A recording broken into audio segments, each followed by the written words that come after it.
इसी माह में बहुत सारी ऐसी घटनाएं हुई हैं जिनसे लगता है कि बिहार में वापस जंगल राज। 18 वर्षीय युवती जो एक पास के लाइब्रेरी में पढ़ने गई थी, पुलिस के एग्जामिनेशन की तैयारी करने गई थी, उसे 3 लोगों ने मिलकर सामूहिक दुष्कर्म किया। उसके बाद उसे मार भी दिया गया। और हम लोग अब घटनाओं में जाते जाते परेशान हो गए। कल ही हम भोजपुर गए थे। बिहार को शर्मसार करने वाली घटनाएं हैं। उसी तरह से आज भी हम लोग आए हैं और हम लगातार महीना में कम से कम 15 दिन इस तरह की हत्या, बलात्कार और अत्याचार की घटनाओं में हम जाते रहे हैं, जिसे हम आपके मार्फत से सरकार से पूछ रहे हैं। पहले बिहार में कोचिंग से निकल रहे एक छात्र की गोली मारकर हत्या कर दी गई। मतलब ऐसा लगता है कि व्यवस्था कानून के नाम पर कुछ बचा ही नहीं है बिहार में। सरकार का इकबाल खत्म हो गया है। सरकार नीतीश कुमार जी अब नहीं चला रहे हैं। सरकार के कुछ नुमाइंदे, 2-4 ऑफिसर और 2-4 नेता मिलकर के सरकार को चला रहे हैं। इतनी गर्मी के बावजूद आप यहाँ हैं, इसके लिए पुनः धन्यवाद। और मेरे साथ आज यहाँ हमारे बहुत वरिष्ठ नेता रामबली चंद्रवंशी जी MLC मौजूद हैं। हमारे पार्टी में सचिव पद पे विराजमान, महासचिव पद पे विराजमान सरवर अली जी हैं और गजेंद्र मांझी जी भी हमारे साथ कोर कमेटी के मेंबर और सचिव जुड़े हुए हैं। आप सब जानते हैं कि आज हम एक बहुत महत्वपूर्ण विषय पर आपसे चर्चा करने आए हैं। अभी हम 2 जगह से आ रहे हैं। नालंदा जिले में नूरसराय थाना है, जहाँ पे चौर बीघा गांव है। वहाँ पे एक 35-36 वर्ष का सामान्य सा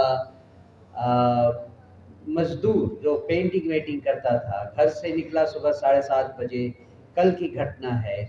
और घर से 150 मीटर दूर पर उसे गोली मारकर उसके बाद चाकू गोदकर उसकी हत्या कर दी गई। हत्यारे का अभी तक पता नहीं, जबकि वीडियो क्लिपिंग है उस हत्या का।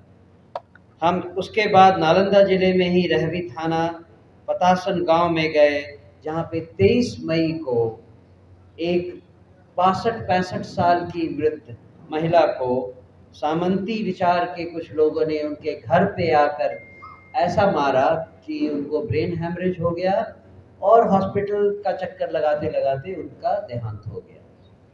ये तो आज हम देख कर आए हैं। उसके अलावा इसी माह में बहुत सारी ऐसी घटनाएं हुई हैं जिनसे लगता है कि बिहार में वापस जंगल राज आ रहा है या आ गया है। इतनी ज्यादा लॉलेसनेस शायद जंगल राज के समय में ही दिखाई दी थी।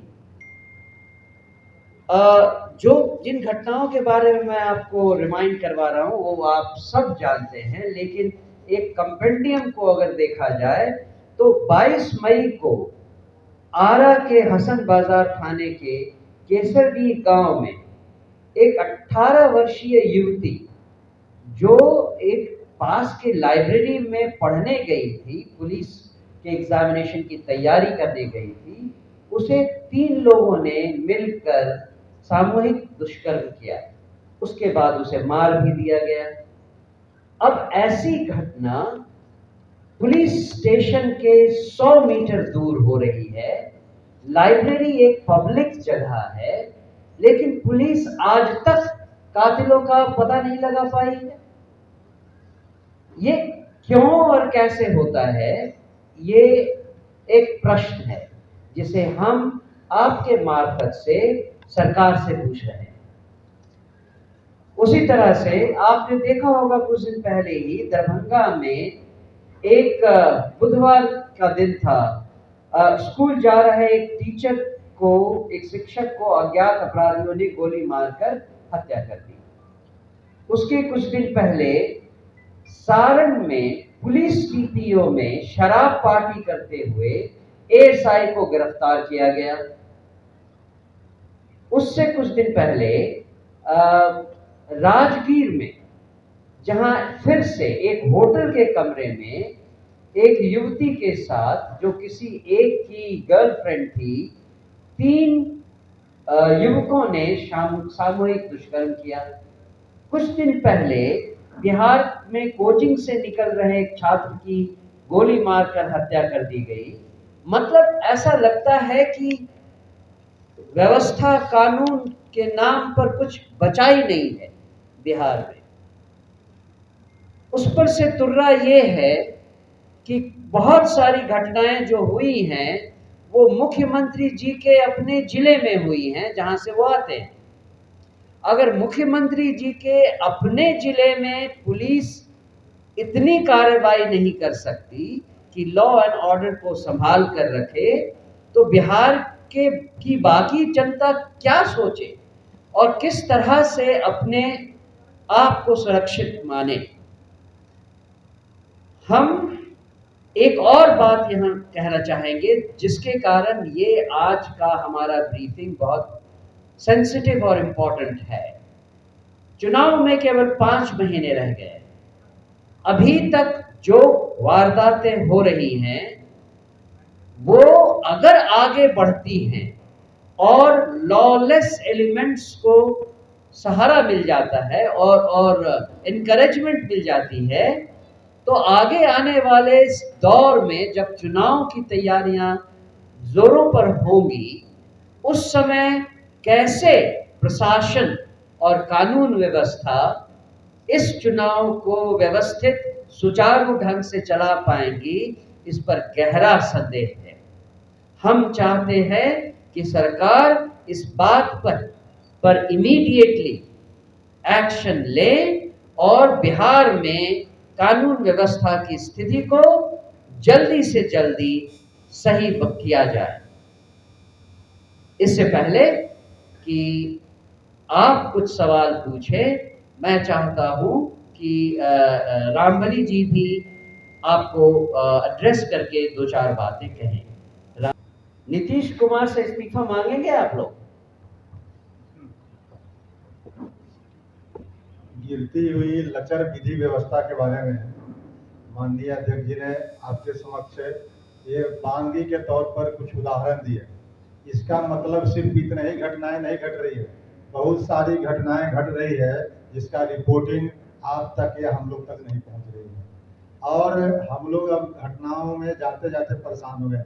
कल ही हम भोजपुर गए थे, जहाँ की जिक्र कर रहे थे एक 18 साल की लड़की के साथ जिस तरह से गैंगरेप हुआ और गैंगरेप होने के बाद हत्या हुई और उसकी दूरी महज 100 मीटर नहीं थी और अभी तक पुलिस 5 घंटे के बाद वहां पहुंची। तो इस तरह की जो लोमहर्षक घटनाएं हैं, बिहार को शर्मसार करने वाली घटनाएं हैं, उसी तरह से आज भी हम लोग आए हैं और हम लगातार महीना में कम से कम 15 दिन इस तरह की हत्या, बलात्कार और अत्याचार की घटनाओं में हम जाते रहे हैं।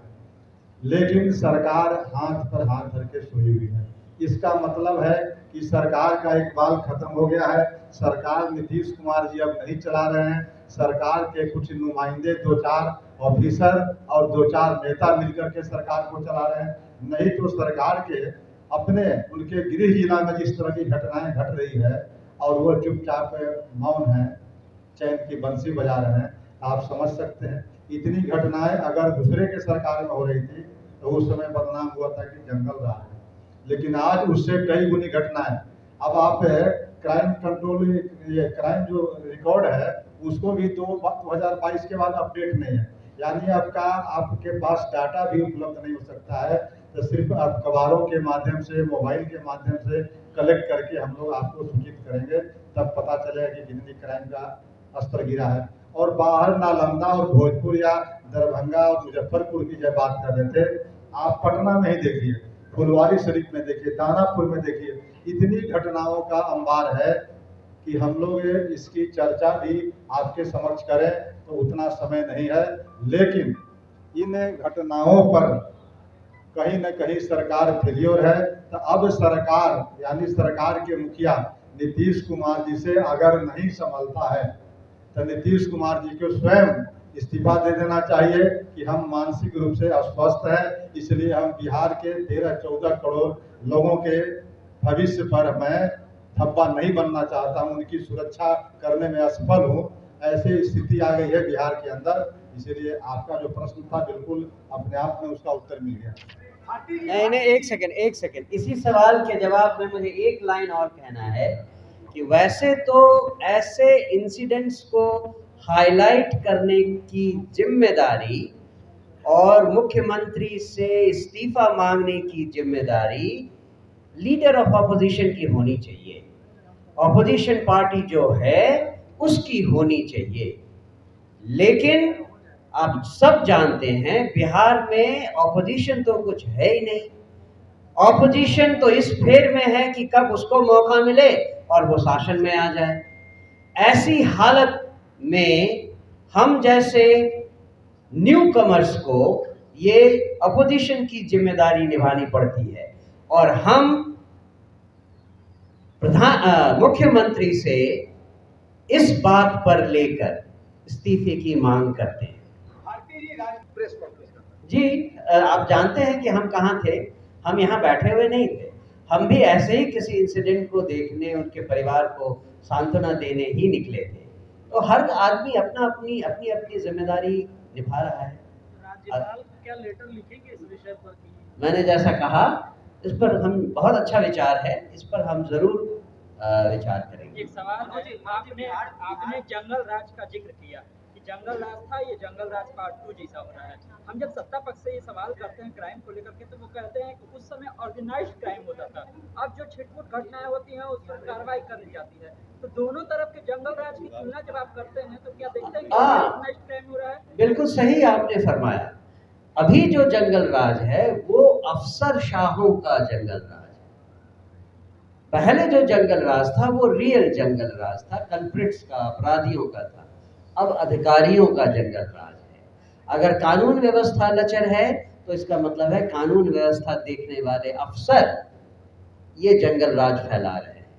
अगर आपको हर सरकारी दफ्तर के बाहर वहां घुसने के लिए और अपना काम करने के लिए पैसे देने पड़ते हैं तो वो उन अफसरों का अफसरवाद और उसका जंगल राज है। यही अंतर है। वैसे अंतर है लेकिन है तो जंगल राज ही, जिसमें जनता परेशान है और बहुत दुखी है।